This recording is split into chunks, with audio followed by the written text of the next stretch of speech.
فأردنا أن يبدلهما ربهما خيرا منه زكاة وأقرب رحما।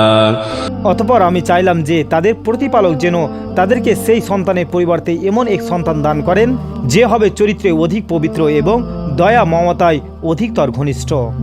وأما الجدار فكان لغلامين يتيمين في المدينة وكان تحته كنز لهما وكان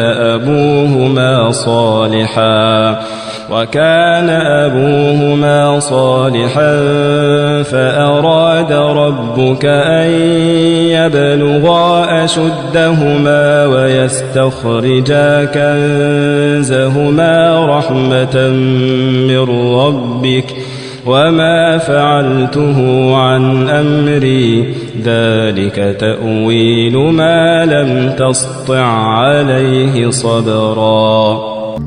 আর সেই প্রাচীরটির বিষয় হলো তা ছিল নগরের দুই এতিম বালকের। এর নিচে তাদের জন্য একটি গুপ্তধন ছিল। তাদের পিতা ছিলেন একজন সৎ ব্যক্তি। অতঃপর আপনার প্রতিপালক চাইলেন যে তারা যৌবনে পদার্পণ করুক এবং নিজেদের গুপ্তধন উদ্ধার করুক। এটি ছিল আপনার প্রতিপালকের পক্ষ থেকে এক বিশেষ রহমত। আর আমি এইসব নিজের ইচ্ছাই করিনি। এটাই হলো সেই বিষয়গুলির ব্যাখ্যা যেগুলোর উপর আপনি ধৈর্য ধারণ করতে পারেননি।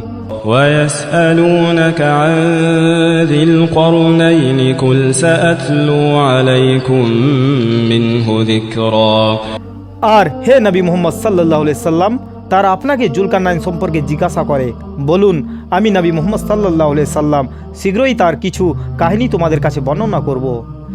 إنا مكنا له في الأرض وآتيناه من كل شيء سببا।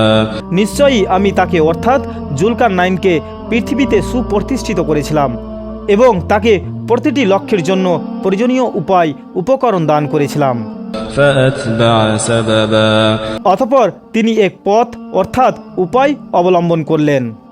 حتى إذا بلغ مغرب الشمس وجدها تغرب في عين حمئة ووجد عندها قوما قلنا يا ذا القرنين إما أن تعذب وإما أن تتخذ فيهم حسنا।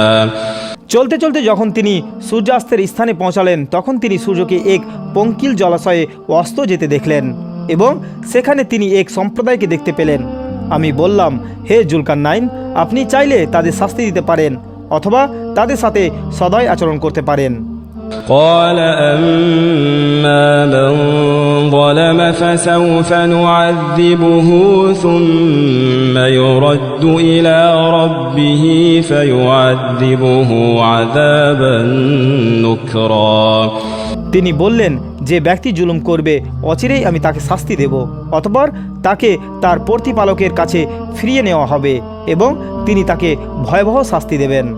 وأما من آمن وعمل صالحا فله جزاء الحسنى وسنقول له من أمرنا يسرا। পক্ষান্তরে যে ব্যক্তি ঈমান আনবে এবং সৎকর্ম করবে তার জন্য রয়েছে উত্তম প্রতিদান, আর আমি তাকে আমার পক্ষ থেকে সহজ নির্দেশ প্রদান করব। ثم أتبع سببا। অতঃপর তিনি আবার এক উপায়ের অনুসরণ করলেন। حتى إذا بلغ مطلع الشمس وجدها تطلع على قوم لم نجعل لهم من دونها سترا।